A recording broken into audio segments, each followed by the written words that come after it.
Tesla quietly released the new refresh of the Tesla Model S. Before you say something in the comments, it wasn't a crazy refresh like we've seen with the Model Y. We've seen a few leaks online from, the German driving and all that stuff, but it wasn't as big as we thought, or at least we have hoped for. But on a good note, these subtle changes are definitely gonna make a difference in the ride quality, maybe the experience, the comfort, and the speed. Let's start off with the biggest one, is a record-breaking 410 miles on the long-range Model S. We are gaining 5 extra miles from last year. So the new Model S does have these updated Magnite wheels, or whatever it may be called. They're 19-inch wheels, and you can see the rubber, it's pretty thick on the sidewalls, which is good for curb rash and everything. I personally like bigger rims, at least 20 and higher. I have 20-inch rims on the turbine, whatever they're called, on the Model Y. I think they look pretty sick. And I definitely would want the bigger rims on the long-range Tesla Model S, but if you want range, you kind of have to lose style, which is unfortunate. But the crazy part is this range, 410 miles, is the longest advertised range of any Tesla. It even beats a Cybertruck, even though we were promised 500 miles of range, which feels like a decade ago as well. If you haven't been in the new refresh Model Y, you can definitely notice the cabin noise is a lot quieter, a lot smoother. The ride, the experience, everything about it. Same with the Model S. I can only imagine it's gonna have some more noise cancellation. It's gonna have, thicker pane glass, probably double pane per usual. Everything about it, the way they just kind of make you feel like you're in a cocoon, it's a lot, comfortable, a lot more quiet. It definitely helps if you have little kids. I have a toddler, a little 2.5-year-old brat in the back that's constantly crying. So this is a big deal, because if you're on road trips, you're just going to be able to enjoy maybe a phone call, maybe you're listening to a podcast or a sermon or watching a movie, whatever it may be. Once full autonomy comes out,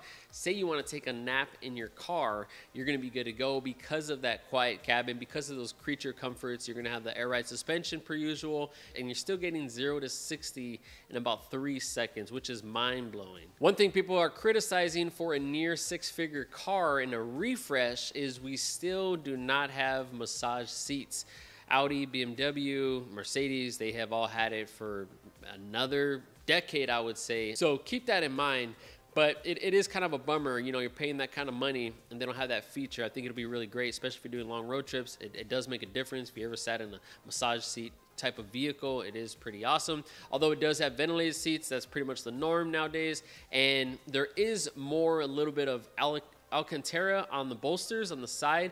Also in the rear seats, they have that as well. So that's a new addition. It looks really nice, looks really good. But hey, massage seats, maybe in another 10 years, we'll see. Now we can't forget with, Smart Summon, or actually Smart Summon and FSD unsupervised coming tomorrow or next week or next year or next decade, the front bumper camera with a washer included. Like, isn't that cool? Basically, you have a free employee to wash your front bumper camera.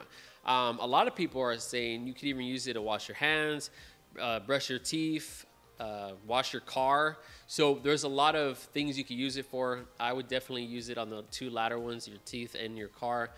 In fact, my wife and I are going to be removing the sink in our bathroom, because when we get the new Model S, we're going to have that front washing shield thingy, camera cleaner. And I told her, and she said, yeah, that makes sense. Some jokes aside, this would definitely help, because we all know when you're on the road and there's rain, a front-facing anything, your front grille on the Teslas are pretty flat, and they get a lot of bugs and gunk on it. If you hit a puddle, it's raining, there's a storm, that front washer is definitely going to make a difference, especially if you're doing Smart Summon or you're on the road and you want to make sure that that plastic bag isn't a rabbit or a cat or a dog or a kid or whatever it may be.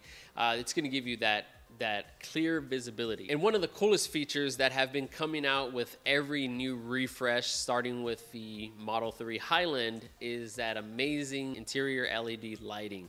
I feel like Tesla, they just do it so well. So does Mercedes and Audi. I really like Mercedes a lot. They do theirs really good. But I feel like Tesla just nailed it just right. Like it's good enough to see during the day. It's bright enough, but it doesn't give you that cheesy Fast and the Furious Honda Civic Type R body kitty, glows in the bottom or whatever they're called. Like, it just gives you a subtle classiness to it. Not like a disco party, more like a James Bondy type of flair, type of look, some type of way, Now, as far as aesthetics, we definitely get something that pops out really well, is the new blue color that they have. It's kind of like a baby blue, but they call it, I believe, a frost blue metallica. So that's really cool. And then they're bringing the diamond black from the Model Y refresh to this car as well. So I think that is really neat. Again, the car looks very similar, near identical, the exact same. But if you look really close, there is more of a defined bumper on each of them. On the regular long range Model S and also the Plaid, you do see those differentiators. The Plaid has more of a carbon fiber lip look. It's more exposed. The wheels are obviously different. Those wheels look really great, great for performance. But if you look at the back, on the rear, there's actually some air inlets on the rear diffuser on the new Tesla Model Plaid. So that kind of gives it a bump in agility, I guess, or aerodynamics, cooling off the tires, whatever it may be, who knows. But it looks really good, it looks really well, and it fits it to give it that differentiating sequence of differentiators, the difference. Also on the front, if you look closely at the front, the logo is still there, the little like teardrop look or whatever with the T. It's still there, but they black it all out, and I think it looks really sick. I think it looks really great. And the new wheels are a little odd for me to like. They look cool, they're decent, it just doesn't look sporty enough for me. They kind of remind me of the Model Y wheels they had, where it was like gray and like silver or something. I don't know, they just look really dorky to me. And you're paying, you know, almost $100,000 for this car. Should have a little bit more style to it, in my opinion. Well, the reason for this new wheel design obviously is going to be to help improve the range. Getting those 410 miles of range is going to be something, you know, astronomical what you want to take in it. And let's not forget the Plaid version. The Plaid does have a few updates to it as well. You're going to get that, you know, 0-60, you know, it's under 3 seconds, which is amazing. Get about 1,000 horsepower or so. And then you're also going to be getting new sets of wheels.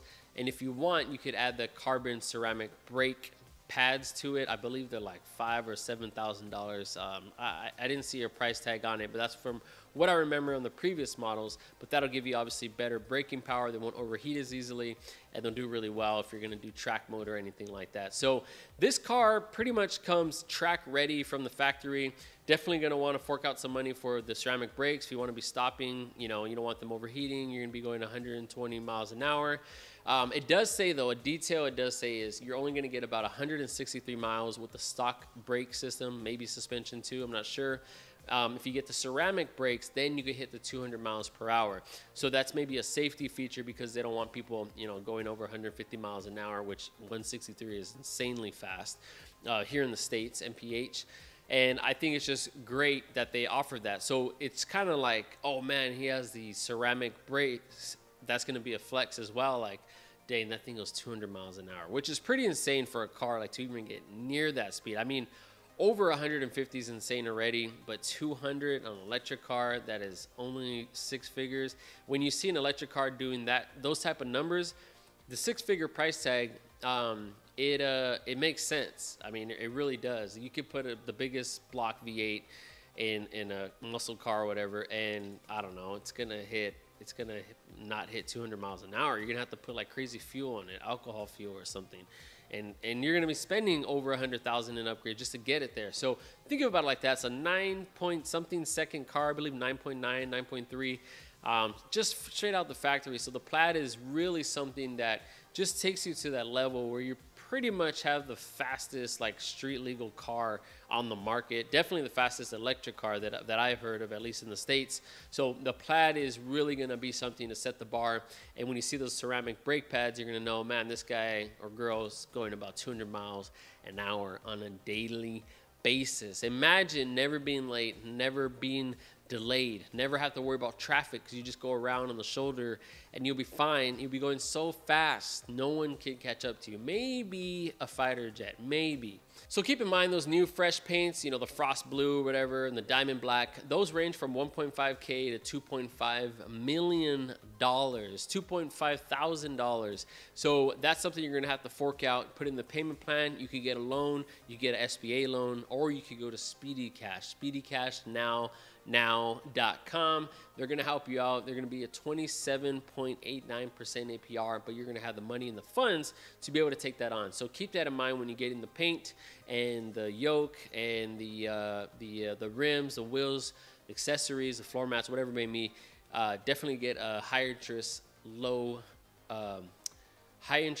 high risk loan for that, and that's going to help you and your family out get the paint that you've always wanted. So this Tesla Model S refresh, it's not as big as what everybody else expected. We were all expecting kind of like a real grand refresh. There were some leaks and rumors. A lot of them I didn't really believe. They just look like, you know, people that are really good at designing these new cars, making it look like it was out and that was going to come out to that extent. But all we got was just a minimal refresh, a lot better than the liquid glass that Apple just announced, but nothing mind-blowing to the point where you're like, whoa, this is it. Like the Model Y, when it came out, everyone was kind of like, whoa, this is pretty cool. And to be fair, the Model Y refresh, I guess it makes sense. It's, you know, pretty much the #1 selling car in the world at one point, and it still does really well. The Model S is more of a niche market, you know, a little bit, people with a little bit more money.